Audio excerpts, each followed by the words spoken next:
On the opening government, we have CMU-DP. On the opening opposition, QUSY. On the closing government, Cornell, EZ. And on closing opposition, Georgetown, EA. Could we just get the speaker orders? Donna, will you read first? Yes. Patrick.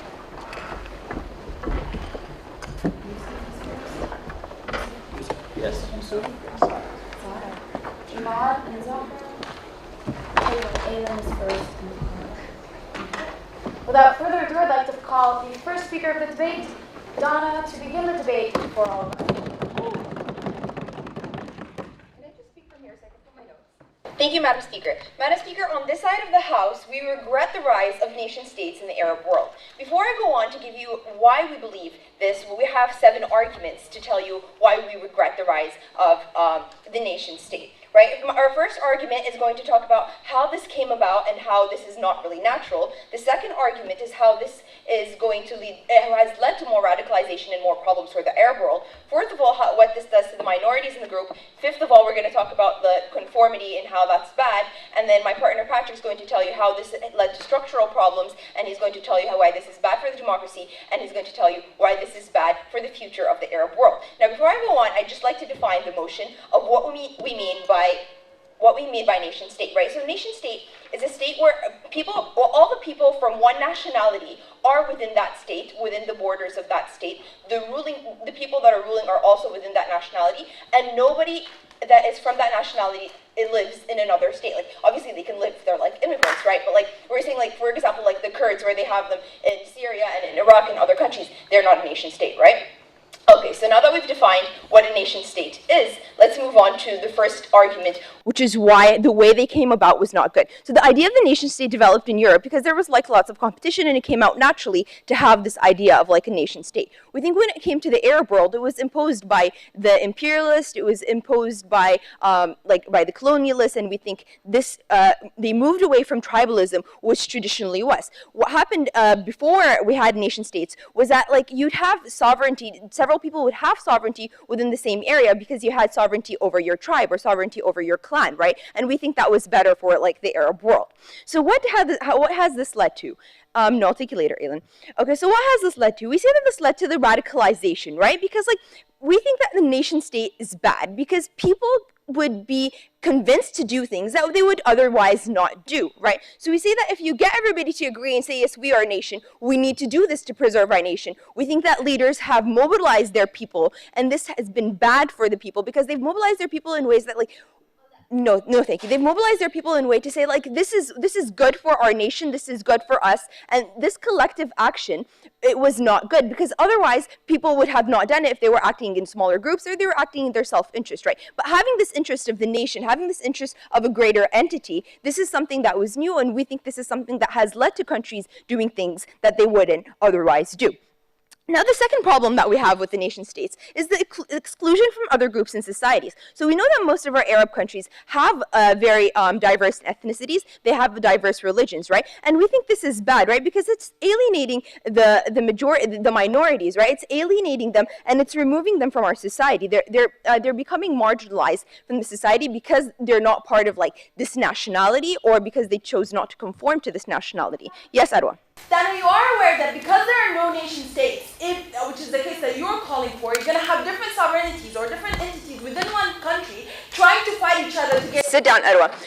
Sit down. We think that actually, yes, you will have different people have different sovereignties in the same country, and we think that's better because people having sovereignty over their tribe is better than one person having sovereignty over several tribes that don't agree, and then they'll be fighting internally because there's one person that is far more powerful in this case and has the right to act in the name of the nation state to oppress these other people. Otherwise, if you have the two tribes, they're kind of like on equal stance, right? So we say it's even worse. No, thank you.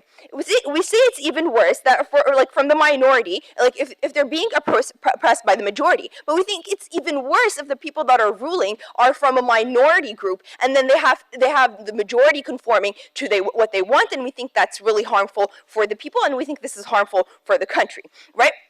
And then we'll go on to this idea of conformity, right? So if you have a nation state, you obviously have to have everybody agree on what it means to be Iraqi, for example, or what it means to be Syrian, or what it means to be Qatari, right? People have to have this common understanding of what this means. What does this lead to? Well, obviously people have to conform to this idea, right? So we think this is bad on two levels. But before I tell you these two levels, yes? All the analysis is based on the assumption that tribal identity and national identity are mutually exclusive. You have given us no evidence to prove that this. Sit down. Yes, they are mutually exclusive, because when you have the ruling people, when you have the ruling powers tell you that it's not okay for you to be, for example, your loyalty lies to the nation and not to your tribe, we think this is bad, and we think this is bad for these countries, right? And then we go on to tell you, like, what is the two levels that this is bad? First of all, you either coerce everybody, right? So you make them conform, and this has already created problems in the Arab world, where we're forcing people to not speak their ethnic languages, where we're forcing people to speak a certain language, where we're forcing people to have a certain cultural understanding of what it means to be from that nation state. We think this is really bad, right? But what we think is worse is, like, what definition are we going to use? So who gets to, first of all, decide what definition are we using? What definition are we using of what it means to be from this nation, right? So who is the culturally superior person? Who is the person, sit down, both of you.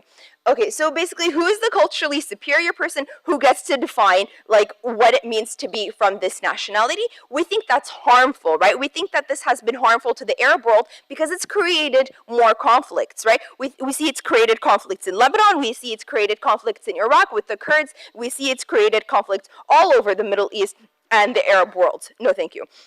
Right? So basically, like, you can't have all the identities be equal. And if they stand up here and they tell you that, like, we'll just have this big mesh of, like, all the identities together living happily. No, because many of the ideologies and these different cultures and they have different understandings that conflict with each other. So you can't have all of them living together happily, right? Under one like, national umbrella, right? So we think that's bad.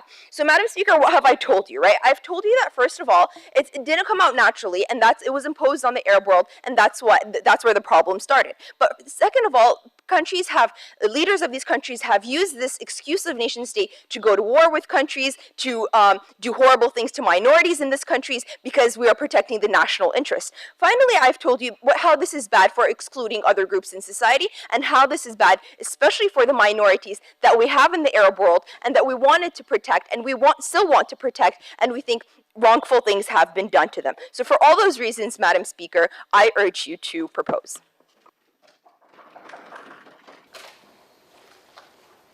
Good evening, ladies and gentlemen. Today I'm standing here to honor our grandfathers who fought for our freedom against all the external control from anyone from the outside. Today we honor our grandfathers who gave their lives, their flesh and blood, for us to be free and for us to be independent, for us to take our decisions by ourselves, for us to have the state that respects us just for our human value. Ladies and gentlemen, I'm going to start by rebuttaling the points that this side of the House brought in the beginning or in the opening of their speech. They misunderstood the point of the nation state, ladies and gentlemen, to dictatorship. They said that a nation state will not allow its members to do what they want to do or to say what they want to say, which is a misunderstanding. A nation state is forcing all the elements of the nation to argue, to talk to each other, to negotiate, and to find a middle solution that will suit them all. Whatever their religion is, whatever their ideology is, whatever their nation is. So, ladies and gentlemen, sovereignty of the state saved the unity of the Arab world, which is something that they failed to prove. If not sovereignty, we wouldn't have a country called Iraq that would have been divided into three small pieces. We wouldn't have a country called Sudan for 50 years before it was split. And I will tell you why Sudan split it. Because there was no sovereignty.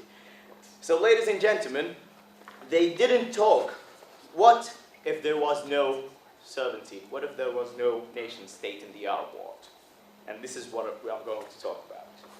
If there is no nation state in the Arab world, we will have a country like Sudan, controlled by England for over 50 years. What did they do? The external control.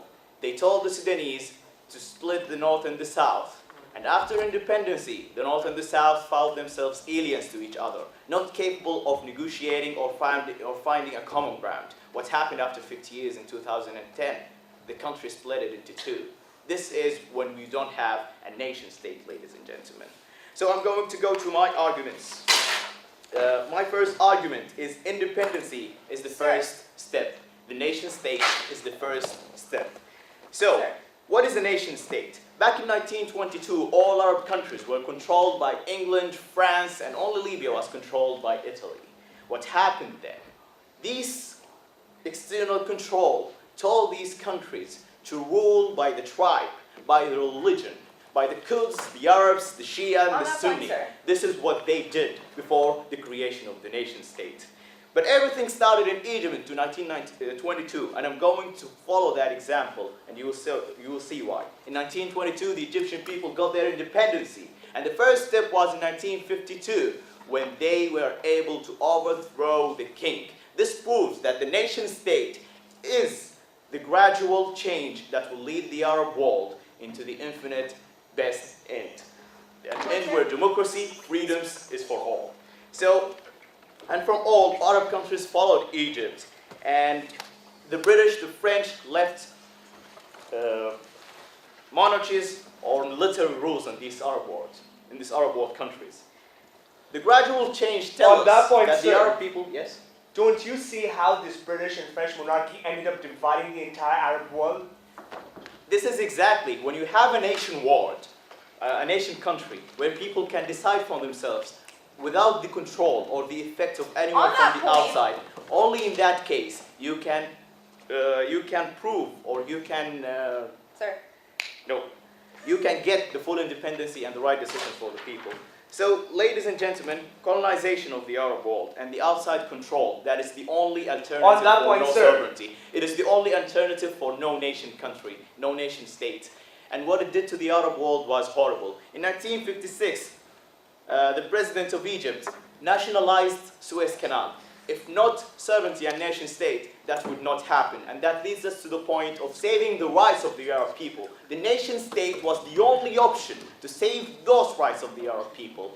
Their rights in Suez Canal, their rights in their land, in their resources, and everywhere else. We are not saying that the nation state of the Arab world was absolutely 100. I'm not taking any more points. It's absolutely the best option for the Arab world. Yes, there were many mistakes in the middle, but guess what? In 2011, in the gradual change process, the Arab Spring happened. If not nation state, if not independency and sovereignty, that wouldn't happen to the Arab world. So look at the letter again, ladies and gentlemen. You get the nation state and independency. You fight for your rights one by one, gradually, until you get them at the end, which is the Arab Spring that didn't end yet, and it will end at the end to what we want. So, ladies and gentlemen, there was a misunderstanding, as I said, for the meaning of the nation state itself. We are not fighting here for a nation state where people from one religion rule the other religions or such. We are not fighting here. Yes? That is the definition of the nation state, where people from one nationality are all within one state. One nationality doesn't mean one religion. One nationality doesn't mean one race. One nationality doesn't mean a woman or a man. It doesn't mean any type of division in that state. A nationality means belonging. An American is an American, even if his grandfather was an Indian or Chinese or whatever. This is his nationality. This is the definition of a nation state, madam. So, no, I'm not saying. So, again, there was a misunderstanding. Remember that if not the nation state of the Arab world, there wouldn't be an Arab country like Sudan, Egypt, where people from different religions and different backgrounds live together in the same borders. There wouldn't be rights for the Arab people to control their resources in countries like Iraq, where they nationalized oil, Egypt nationalized canal, Suez Canal, and other countries in the Arab world. There wouldn't be a gradual development, political and social and economical development in the Arab world. What happened, even if slow, it happened at the end of the day. It's happening everywhere in the Arab world now. People are fighting for their freedom. If there is no nation state or sovereignty, where people from the outside, as I said, which is the only option if we don't have sovereignty and nation state, you will have an external control. If there is an external control, I prove to you, there will be 2 Sudans in a state of one. There will be 3 Iraqs in a state of one. There will be 4 Lebanon in a state of one. So I fight for the nation state, for the unity of the Arab world. Thank you. Good afternoon, ladies and gentlemen. It is the mechanics that have been set in motion by the creation of states and arbitrarily imposing borders on a region that did not have borders prior to it that has caused all the ailments that have befallen the Arab world since then. And that is the point that we are raising on site government. We believe that most of the problems that have been caused since then are the direct result of the arbitrary creation of states, and that the Arab world would be better off without these.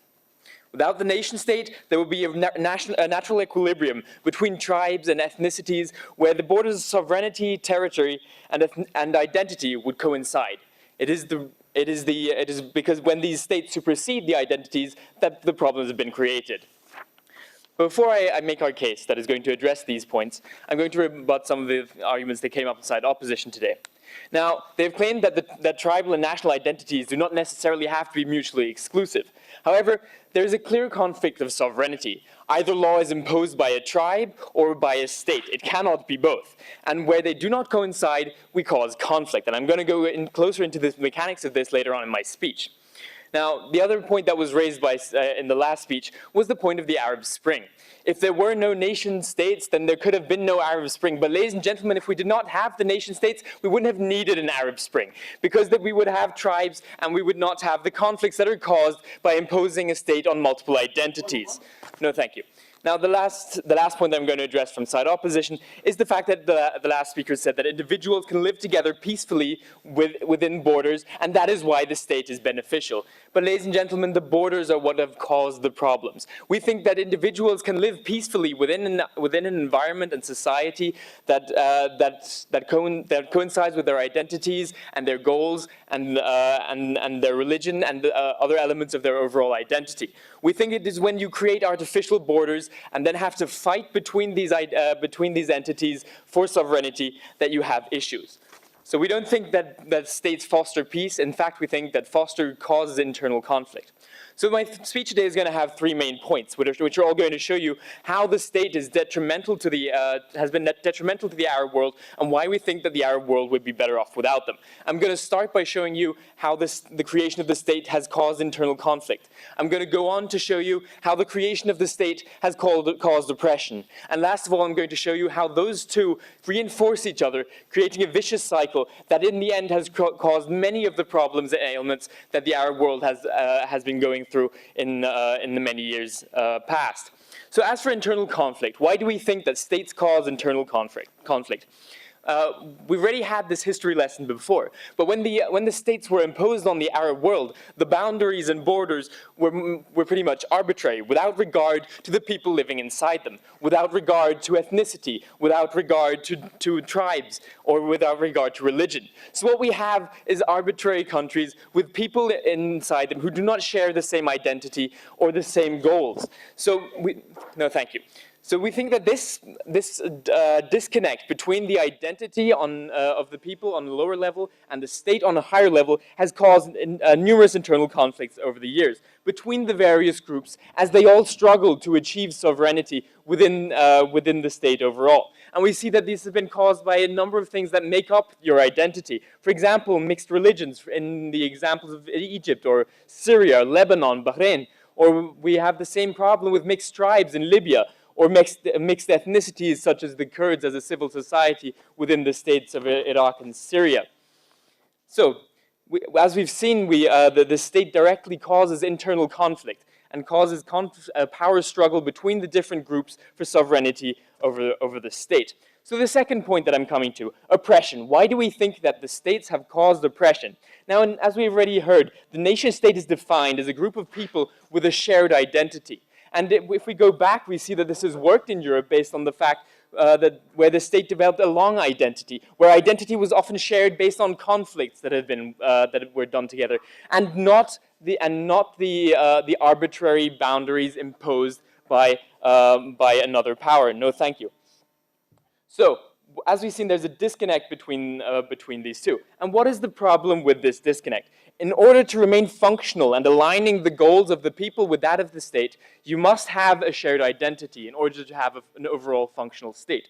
So every ruler within an Arab state has to make it his or her priority to achieve a common identity. And this can only be done by oppression. It can be done by oppression, by imposing a religion, a set of values, a set of beliefs, and this is required as there is no natural shared identity between them due to the arbitrary nature of the states. So oppression is the only way to attempt to achieve this, and that is what we think explains the high rate of authoritarian states within the Arab area. Yes. In countries like Canada, they don't have common identity, but they still live in peace. This is what we want for the Arabs. They absolutely have a common identity based on the creation of the state. It was created through a series of national of different nations who set out to colonize that area, and the borders were defined by certain conflicts. And a part of their national identity is the fact that they are all a group of people who set out to colonize an area and to share, and they had their entire goal of exploration and creating a new home. That alone is enough to make a shared identity. It is not enough to live side by side and then have borders put around you. That is why there is a border between Canada and the United States. So the last point I have is about this cycle between oppression and conflict. I've shown you how the creation of states leads to internal conflict. I've shown you how it leads to oppression, but these two interact. The more intense an oppression is, the more you try to enforce an identity on a group of people that do not have this identity, the more likely it is that there's going to be conflict between the groups whose identity you're trying to change. And if there's going to be conflict, the only logical reaction, or the knee-jerk reaction from an authoritarian ruler, is to oppress even harder. So we see that this creates a vicious cycle of oppression and conflict that has made the situation in many Arab states so dire. And we have seen these reactions, and we have seen this cycle in the Arab Spring, where conflict has caused oppression, and oppression has caused conflict. So ladies and gentlemen, to sum up, what have I told you? We have told you that the mechanics of the state have caused oppression in the Arab states. We have told you that it has caused internal conflict in the states, and that these in turn cause each other to exacerbate. We have told you that the natural state, in which we have tribes, in which we have areas where territory and sovereignty and identity overlap, is better, and therefore we regret the creation of the nation state in the Arab world. I'm proud to stand in government.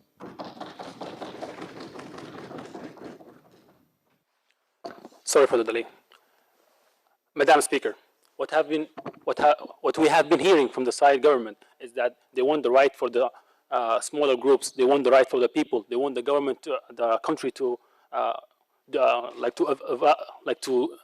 be bigger and bigger and have it all. And they actually regretting the fact that they have the nation state.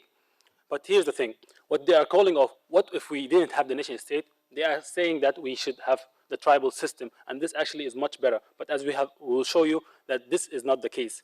I have three main points. The first point is that it's actually there's power in the unity for those people, and elsewhere they won't have this much of power to actually defeat all the obstacles that came to those countries. The second was it helped saving their identity, and the third one is that help them to actually to rise and make countries that actually can call for their rights. So starting from the third one, how did this actually help them? So here's the idea. Having such countries actually an union, for example, like the country, for example, like Qatar, Saudi, and all of those, actually help those people actually to actually unite together and rise and actually to form a state where actually there's system, there's institution and all, and actually to call for their rights. Taking the, for example, British occupation outside and actually calling for their rights, having a country where then there's a system actually can help all other. And not actually the case that they've been calling for, which is a tribal system, and that will, it's similar to a chaos maybe, and it will not survive if we were in this in this time.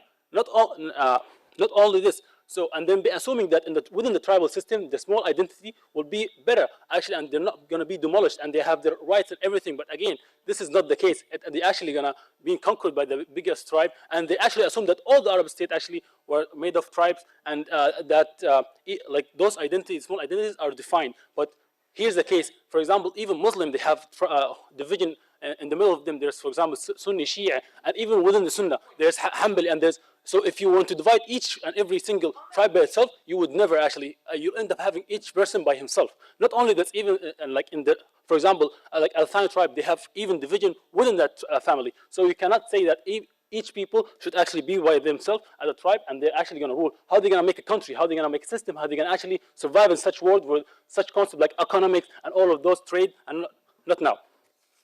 So what I've been telling you in the first point, actually, it will help in actually to make a country where actually their rights can be called for, their freedom, there can be system, their organization. For example, they can form institution, education, health, and all of that. Otherwise, if they're actually sticking to the tribal system, this will not happen. And not only this, they will be used by external, for example, British or Americans and all the other countries, because they're not united and they're not having sovereignty. The second point, which is the power in the unity. But before going on, yes? Sir, the power and unity only works when they're fighting an external enemy, maybe like the Brits. But when they're with... Thank you. Power and unity doesn't work. Thank you. Let's start with this point as a rebuttal to her. No, actually, it works externally and internally. If you don't have the power, like if you don't have the nation that you have, if you don't have the country that you have, you will not be able to have a social contract. You will not be able to have a justice system and all of those. You're calling for a tribal. And she assumed that every country have, for example, 2 tribes. No, there's millions of tribes. And actually, what's going to happen that this tribe, for example, take over that tribe and use the resources, and they will not be equal sharing of resources. They will not be evaluating as a country as a whole. But yes, those people have an identity. For example, right now you can go, for example, I can say I am Sudani, I'm Egyptian, I am this. So having this identity, that identity that bring all those people. For example, in Egypt, you find the Qibti with the Sunni, you find the guy who speaks. In Sudan, you have like 200 languages, you have like 300 religions. They're all under the identity of the nation state that they're being Sudanese. Even like you can go all over the country. For example, in Iraq, all the small identities, Arab, Kurd, and all those. No.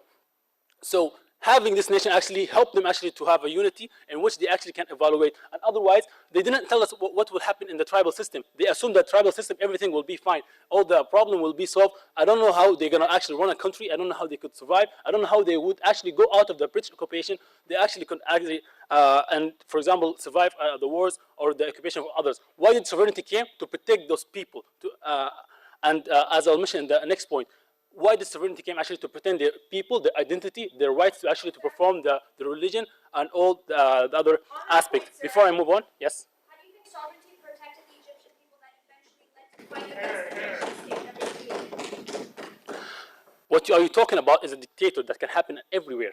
For example, so you're saying that if it wasn't the nationality that gathered all those Egyptians together, you will not see the Muslim next to the Christian, actually in Midan al-Tahrir, fighting to overrule the government. They have the nation state. If it wasn't this nation state, as my first speaker have mentioned, they would not have this shared community. Each tribe by itself, it will go to fight for the rule of the Egypt and they will not satisfy it. If it wasn't the power that they gained from the unity, they would not overthrow such a regime like Saddam, Hosni Mubarak. If that's what we're saying, ladies and gentlemen, if it wasn't like this, it would lead to a chaos and they will not actually have the right to claim for the rights and everything. That's enough. So, help saving the identity. Again, if it wasn't that nation state that created, for example, if it wasn't Qatar, for example, held by under the Al-Thani and everything, we wouldn't have seen Qatar. If it was under tribe, we wouldn't have seen, for example, Saudi Arabia. We wouldn't have seen countries like Lebanon. It was occupied by, for example, Syria, which still right now trying, but because they're sovereign and because there's the UN actually supporting them, nobody can actually touch them and losing their identity. We would see that the small tribes demolished under because of that big tribe. Till date, we can see small groups actually till today actually surviving with their tradition, with their religion, and existing. Why? Because they have the right to sovereignty, protected by the UN, protected by all the agreements. So, as I said, it will help save the identity, and it did. And if it wasn't the nation state that happened, none of those, we would see lots of religion and things have demolished. So moving on.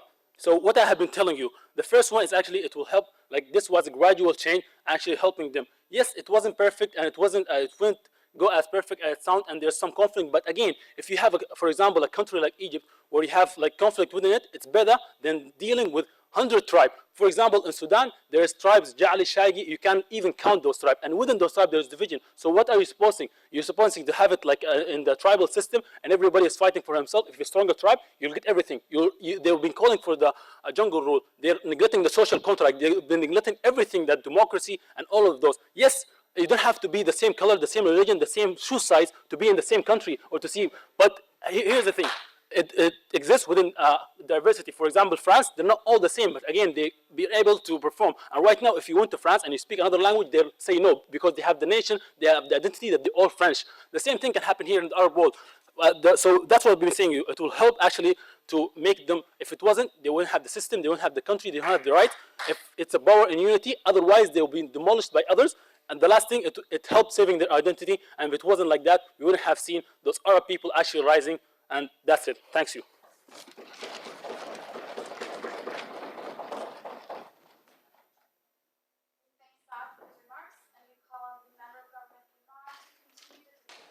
Adjudicators, ladies and gentlemen, a very good afternoon to all of you. This House regrets the rise of the nation state in the Arab world. Zara and I today have 4 major points of extension. First of all, we're going to tell you how nation state is essentially a democratic idea and thus is not applicable in its most effective means to the Arab world, which has been hounded by monarchies and dictatorial democracies. Our second point is going to be how the Arab world is essentially the same culture, religious and lingual identity, and how it has the right to become really strong if they all come together as one cohesive force. Our third point today would be how nation states, like in today's world, in the Arab world, are being exploited by external Western powers just because they are divided. And our last point is going to be to just show you how divide and rule is bad. But before I give you points of substance about my 4 major extensions, I'm going to do some rebuttal, right? So first of all, the first person from the opposition stood up and he basically gave us ideas and examples about Egypt and Sudan, and for some reason we saw Egypt as the measure of success of nation states in the Arab world. We think that's essentially wrong, because if Egypt was a measure of success, then its people would not be so unhappy to wage a civil war against the sitting president, Hosni Mubarak, and overthrow them. He talked about Sudan and he said, look at Sudan. We say, look, after Sudan was divided, what happened? Look at the economy of Sudan. Look at the political standing of Sudan in the world. What is it? It's basically nothing. So these examples basically do not really stand. These examples are not good examples of success of nation states, right? Ladies and gentlemen, finally, from the second speaker on this side, not now, I'll take you after 3 minutes. From the second speaker from this side, we heard about tribes. And there was an entire discussion on the upper house about tribes. But no one yet has told us why tribes fight. Why do tribal wars occur? Let me give you some analysis on tribal wars, right? Here's why tribes fight. Tribes fight because number 1, there's a bigger tribe, and number 2, there's a smaller tribe. So we say these bigger and smaller tribes are basically created when you divide countries and put borders, because by doing that you dilute the numbers of every tribe. However, if you remove these borders and if you remove these nation states and if you make Arab world one cohesive entity, you would have probably, if not equal, good and large numbers of every tribe, and therefore no government, no single monarchy would be able to look down upon any tribe and would be able to help one tribe against the other in any particular part of that cohesive unit.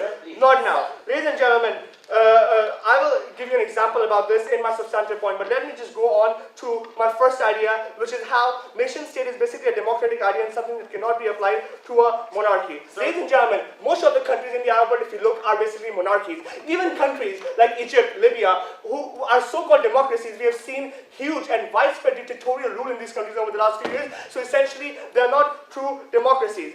We think nation states are good in a democratic world where citizens are able to elect people, because these are officially elected people chosen by the citizens of that particular nation state, so they're happy with it. However, when you have these monarchies ruling these little Arab states, for instance, let's look at what happened in Bahrain. Bahrain is a monarchy, right? So what happened in Bahrain very recently? There was a huge war between the Sunnis and the Shias. And what happened? Because the monarchy of Bahrain is essentially a Sunni majority monarchy, it helped the Sunnis fight against and suppress and oppress the majority Shias in Bahrain. We say that is wrong. We say that is what the divisions in the Arab world and division of the Arab world into little nation states has done. It has made the leaders side with the tribe that sits in the monarchy. It has made the leaders suppress and oppress the majorities, which was Shia in this case, which we think is wrong and which we think is against humanity and against all political freedom. Yes, sir. I will take you. Yes, to solve the problem of the small Arab nation states, you are going to create a big Arab nation state. At the end of the day, you are standing on our side, dude. I do not think I'm standing on your side, because I clearly told you how if we remove borders, we are going to increase the numbers and proportions of every tribe that exists on the Arab map, right? So when you increase the size of every tribe, no government will be able to suppress that tribe, because that tribe will essentially be big. We're talking statistics and numbers here, right? So ladies and gentlemen, that was the first point about how this is a democratic idea and should not be applied. Ladies and gentlemen, now, the Arab world and its historical identity. They came up here and they gave us a very broad analysis about how post-colonization we had to make nation states. But what they did not talk about in this debate was Arab world pre-colonization, which was one Arab world, which was an Arab world that was the most scientifically, economically, and politically advanced area in the whole of the world, right, ladies and gentlemen? And that is because of two major things. Number one, language. And number two, religion. Do you agree with me, Ewan? I disagree with you, Imam. Just because there was never a one Arab world, the Arab world has at different times extended from Pakistan to Spain. Pakistan, ladies and gentlemen, I come from Pakistan, and Pakistan is in South Asia. And ladies and gentlemen, that's the most ridiculous argument we have heard all day. And ladies and gentlemen, Arab world was one world, and that is from where Islam started. That is where Arabic started, and she said she doesn't agree with me when I say Arab world has one language. Iraqis speak Arabic, Qataris speak Arabic, Saudi Arabians speak Arabic. It's one language. And ladies and gentlemen, two of the most defining and cohesive characteristics in any particular region of the world are religion and language. And we say Arab world has the upper hand in this because both religion and language work in the favor of cohesiveness and unity in the Arab world, because all of these Arabs speak the same language and religion. Yes, they do have certain ethnicities, certain tribes. But ladies and gentlemen, if you bring all these economies together and all these people together, you will be able to make this into a force that is undefeatable, and that is what we strive to achieve. Ladies and gentlemen, our third point today, how did the creation of nation states, I will not take any more confirmation, how did the creation of nation states in the current world, the Arab world has been exploited, right? Let's look at the Iraq war. Let's look at the Libyan war. What essentially happened was every Arab country, although there are Arab countries that are so strong, no Arab country went in to help Libya. No Arab country went in to help Iraq. They all did little political diplomatic moves that really did not work. In the end, what happened? A Western power, the United States, the NATO, they had to go in and they had to help these oil-rich countries out of the trouble. As a result of which, today, who controls the oil prices of OPEC, right? Is it the Arabs? No. Guess what? It is those people who help them out of this problem, which are not Arabs, which are basically the Westerners. Ladies and gentlemen, had this Arab country, had this entire Arab area being one state, being one country without any borders, these Arab people would have helped each other out. But just because they're insecure and selfish about their own borders, about their own little identities, they were not able to do so, as a result of which all these amazing resources in the Arab world have been time and again exploited by these Western powers. Ladies and gentlemen, what have I told you today? I have given you three major points. Number one, how nation state is primarily a democratic idea and has not been proven to be effective in this part of the world. Number two, how Arab states time and again have been exploited by the Western powers and their resources like oil have been used and robbed. And last but not the least, our third point was that we all have the same historical, lingual, cultural, religious identity, due to which Arab world can function as the most strong force on the surface of this earth if together. Thank you very much.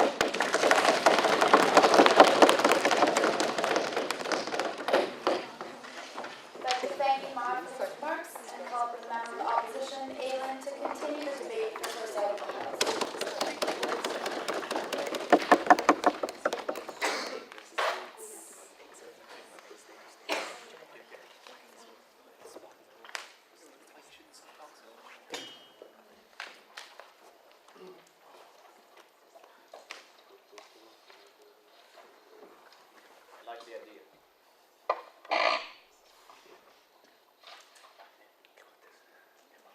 Thank you, Madam Speaker, ladies and gentlemen. Let me delve right into our extension. Before that, I'd like to point out that we here on side opposition don't think that the Arab world is significantly different from any other national identity in the world. And because of this, our extension strongly stands that we believe that the Arab states have just as much right to self-determination, sovereignty, and establishing their own nation state as any other national group in the world. And I'll continue this through my own substantives. But let me rebut some of the things that have come up during the debate thus far. And because I liked Imad's math and statistics, I'm going to start with that. So his idea was, and so Dana said, well, we really have a problem because we have all these minorities. And then Imad sort of took that through and said, instead, let's increase the number of the Shias and let's increase the number of the Sunnis so they're not minorities anymore.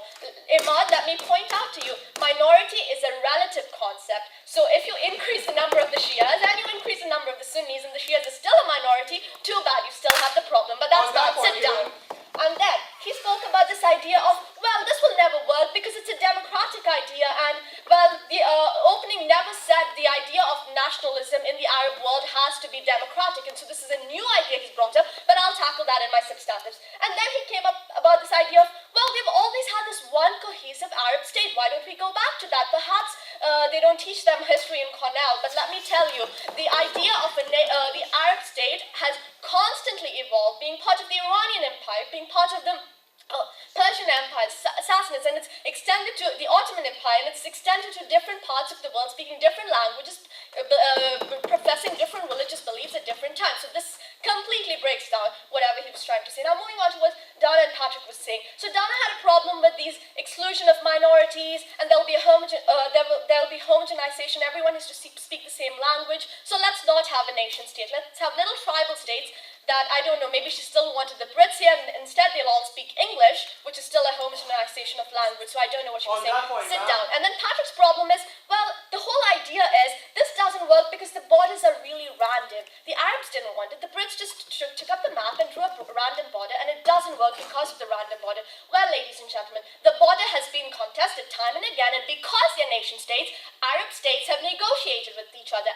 The Algeria Accord between Iran and Iraq, I forget the treaty between Iran and UAE, where they share the Abu Musa Island. So there have been countless treaties sit down, over which they constantly renegotiate the borders. So if it's a border issue, the argument completely falls on its face. Shoot, Patrick. Well, it's not about the borders itself, but what happens inside the borders. They clearly haven't been able to agree on the leadership, and that's been happening for the past, well, since the Arab Spring, really. Okay, great. That's great. Actually, that's been happening for quite some time, and I'm going to address that in my substantive. So hold on to that just for a minute. So these are my substantives. My argument is, 1, do the Arab states have a right to national identity? 2, I show you that the evolution of the nation state as it's happened here is perfectly natural, is exactly what it should happen anywhere else. And then, my third argument, I'll speak about the benefits to the Arab states of having a nation state and to the world at large. Let me start with the idea of a right to national identity. No one from side government has shown us why the Arab states are any different from any other country in the world that precludes them from the right of having their own nation state. Now, if it's their idea of not having a homogeneous identity, sit down, not having a shared identity, I challenge side government to give me the example of any one state that has the national identity. No, that's not true. Ladies and gentlemen, what differentiates a nation state from a state? The idea of nationalism. And the idea of nationalism is all-inclusive and is not amorphous. It's constantly evolving. And we also believe that states can that participants in a state can subscribe to more than one identity, and the interaction between identities is not always conflict. We think interaction between identities leads to evolution of an identity, of a national identity that can be all-inclusive. Sit down. And then government never said that in government's model, if the idea of having a national identity enables citizens of that country to, 1, identify with their identity and stay on in that country, or 2, say that we do not agree with this identity, this is not the country we want to be part of, and they can leave. Sit down.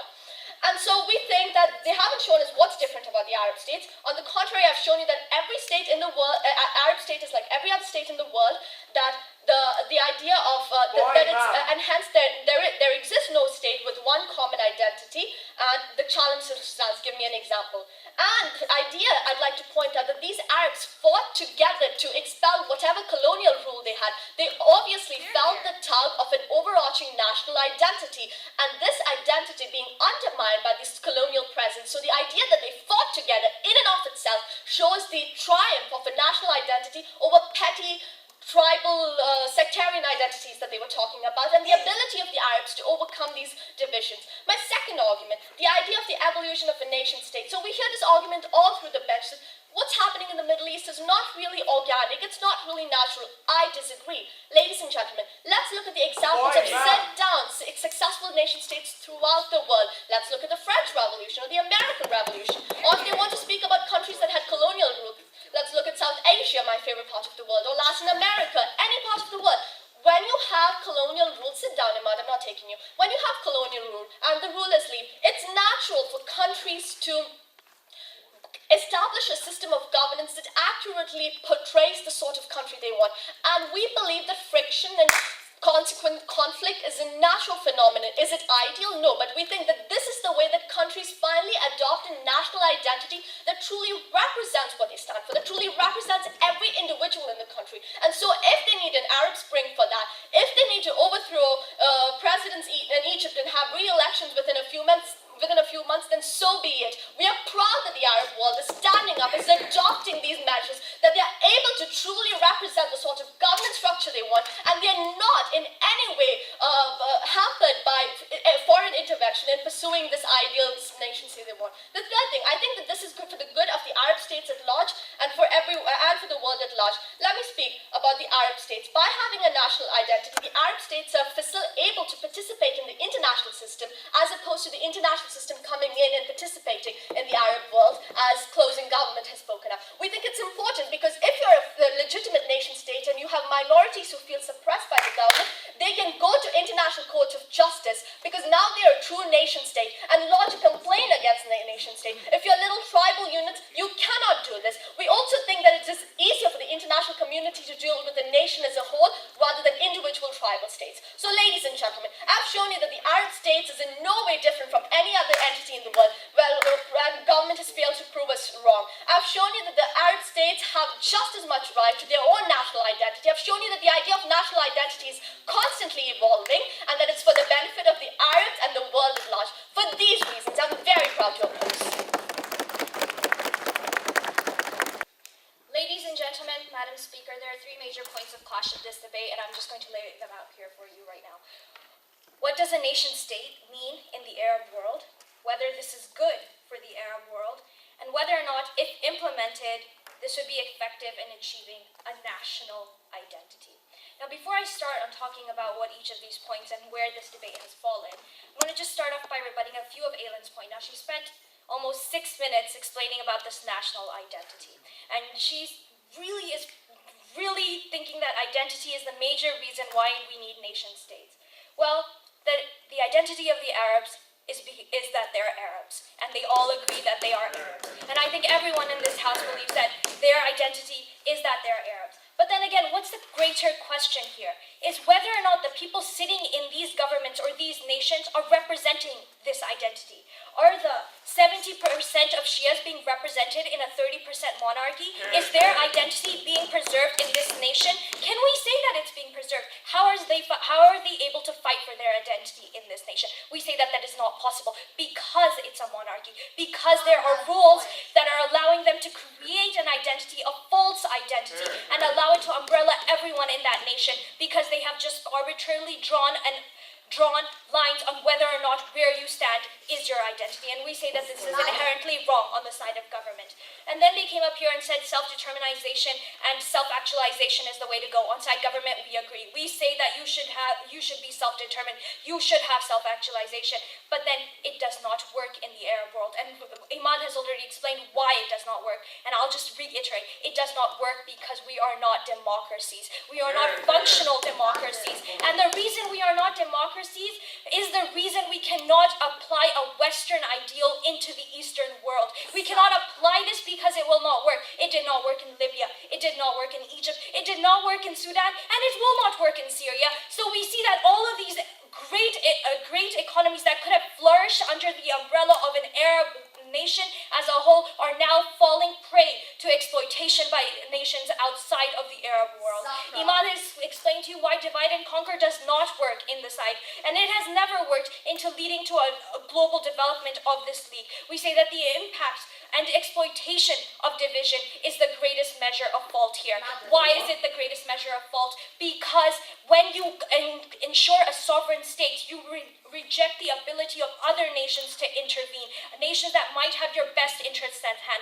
When you allow Libya war to proceed, when you allow US invasion, when you cannot step in to fight for your brothers and nations at arms, you are preventing development of your area as a whole. And that is why the Libyan economy fell. That is why the Iraq economy has fallen. And that is why the Syrian economy will eventually fall. So let me move on to why this debate has fallen on the side of government. What has Imad told you today? That nation state will not work in the Arab world. Drawing borders on a map decreases accountability. Why does it decrease accountability? Because you are putting one leader to amass for 100,000 people. And that one leader couldn't possibly be able to voice all the opinions of these individuals. Why can he not? We've seen in Syria, 95% of people are against Bashar al-Assad. But why has Bashar al-Assad not been overthrown for 10 years? What has been going on? How has their identity not been shown to see that this dictator was a bad person? Because he had the power of the 5% of influential individuals. He had the power of the military, and that is why he was still in power. And even though he is admitted to killing 2 million people, he is still the president of Syria, and somehow they have not been able to fall out of this nation-state idea. We say that this is wrong on side government. We say that you have increased accountability if you are able to have your leader, somebody that you trust, somebody who is willing to fight for your ideals and your religious identity or your cultural background, and have an equal foothold as you can have farmers have the equal foothold of businessmen, of investors, of the ability of doctors, physicians, whatever. You can have all of them standing on equal ground if you have one tribal leader against another, as opposed to a leader of 500,000 versus one of 10,000. And we say that is why a nation state does not work in the Arab world. I'll take closing. Go ahead. Exactly. So if it wasn't for the fact that Syria was a nation state, we wouldn't have been able to intervene internationally. We wouldn't have been able Who has intervened in Syria? Where has the intervention from? Has there been a war fought to lead to a change in Syria? What's going on in Syria? We still see countless killings. Have we seen anybody from the nation states coming in to help out Syria? Has Qatar intervened? Has Saudi Arabia intervened? Has Lebanon intervened? No one has intervened. And we have seen a progressive fall in the level of Syrian democracy in time. And we say that this is false. And maybe closing should read into that. There's second point. Whether or not this is good in the Eastern world, we say no. We say it's not good for the Arab world. Why? Western ideals in Eastern situations is illogical, ladies and gentlemen. We have seen it fail time and time again. Borders weaken an area, not strengthen it. This has been the way colonization was initially implemented. This idea of division is a Western ideal, and we say this weakens the nations, not strengthens them. And side government want to strengthen the Arab side. We want to show you how this is going to lead to camaraderie, is going to lead to increased dialogue, lead to increased ability to voicing your opinions, and is going to lead to increased brotherhood in the state. And then lastly, whether or not this would be effective. We have seen it. We concede that some nations can work as democratic nations. We say that is probably where this is going to lead up. But has it happened yet? In the 100 years that the Arab League has been divided, has any nation been able to achieve a solid democracy? No. And why has this not happened? Because there cannot be brotherhood in this area. Dubai was at the precipice of an economic boom, and then in the long term it fell. It fell prey to an economic recession, and there was no one to bail it out. Who could have bailed it out? Because there were now arbitrary borders that were drawn, and there was no way to help the United Arab Emirates. Qatar, although was feeling the effects of this economic recession, was not able to intervene, and it could not pump money or employers or anything into that station because we had to respect sovereignty of this area, and we say that is wrong, especially in a nation or in an area that is strife with problems. Brotherhood and camaraderie is where we want to go. So what has side government told you today? Imad has told you that the impact on the global scale is going to be terrible if we have nation state, that divide and conquer is not going to work, and then that exploitation of these areas is going to be so rampant that it's going to lead to an overall detrimental effect in the Arab nation, as we have seen before. And for all these reasons, we beg you to propose. Madam Speaker, on Team understand the hasty generalizations made on and on again by team government.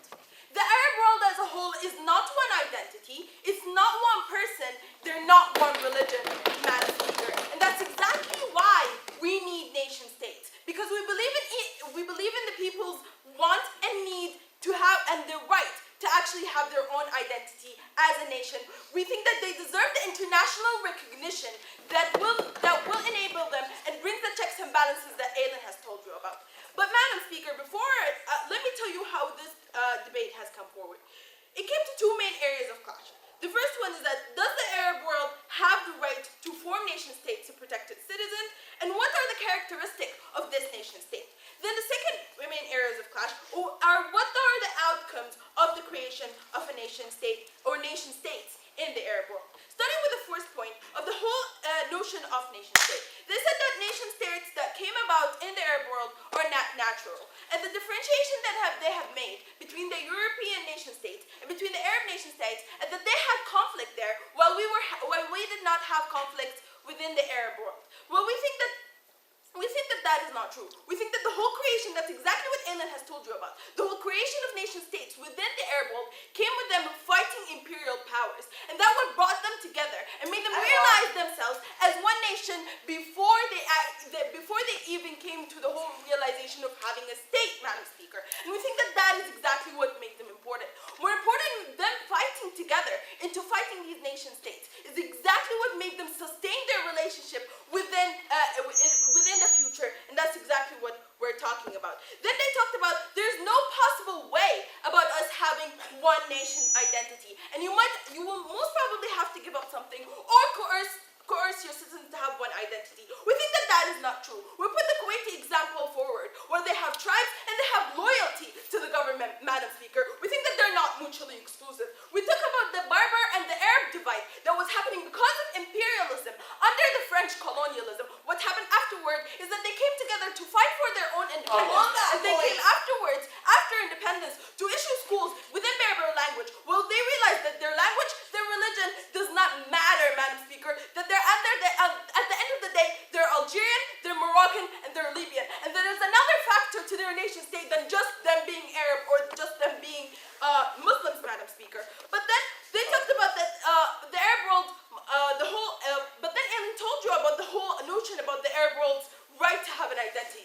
Why is that important, Madam Speaker? We think because it brings ground to the international recognition. We will provide them with the checks and balances necessary for these governments that we will hold them obliged in front of the international arena to actually abide by to protect the rights of minorities, Madam Speaker. And when they do not do so, that's when we intervene. Not necessarily militarily like Team Closing wants us to, but through negotiations, through humanitarian corridors, through all of these things that they're not willing to do. What they're willing to do, Madam Speaker, is to have implicit imperialism. And that's exactly what we do not call for. When you don't have a sovereign government, that's when you have that's when you have foreign policies, foreign countries coming within to protect these minorities who do not have someone to protect them. And that's when you have them, that's when you have the outsourcing, that's when you have people exploiting their resources. Tell me why not, Iman. What checks and balances are you talking about when half of all Arab states are monarchies and the rest are dictatorial democracies? Thank you. We think there's nothing wrong with monarchies. We think that monarchies are perfect. We talk about the GCC countries. No, Iman, thank you. Had your time. We talk about the GCC countries who have succeeded to basically include both tribal identity and national identity. No, thank you, Dana. No, thank you, Zahra. Both to include their identity as a national identity that's yet different in terms of foreign policy, yet different in terms of local policies within the GCC. And that's exactly what we think sets them different, Madam Speaker. But more importantly, they talk about the minority exclusion and how they're going to fight internally if we do not have their policy, Madam Speaker. And that's exactly the outcomes of nation states that they point by. First of all, we think that it's illegitimate rule that excludes minorities, that oppress minorities. It's not nation states of their nature, because we have nation states in Europe and they do not oppress minorities, although both of them went through conflict, if that's how they define what a nation state means. More importantly, we think that the radicalization that happens to people happened exactly under colonialism. When people who fought colonialism were labeled terrorists, were labeled extremists, because they fought the identity that was oppressed with them against with colonialism. And that's when the people realize that they do not abide by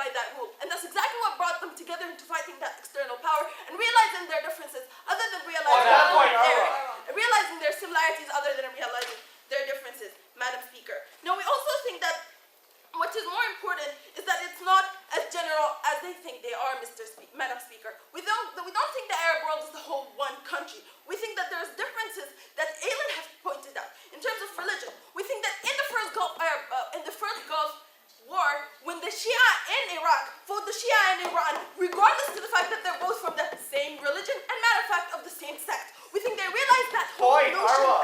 of nation state, Madam Speaker, and that's exactly what put them forward. So what the generalizations about closing are not acceptable. Then they said that bigger tribes are better. You know, you just have one bigger tribe that's going to include everyone because, you know, we're all the same. Well, we're going to tell you that what we're trying to do is to get one tribe to basically oppress the other tribes, make them included within this identity, oppress their want and their need to actually identify themselves as different people, only to become one majority. So that's exactly what you're doing. Your side oppresses the minority. Your side tried to include everyone under one generalization. Your side have no representation to the Arab world in the international arena, Madam Speaker. And that's exactly our problem. Last day, Madam Speaker,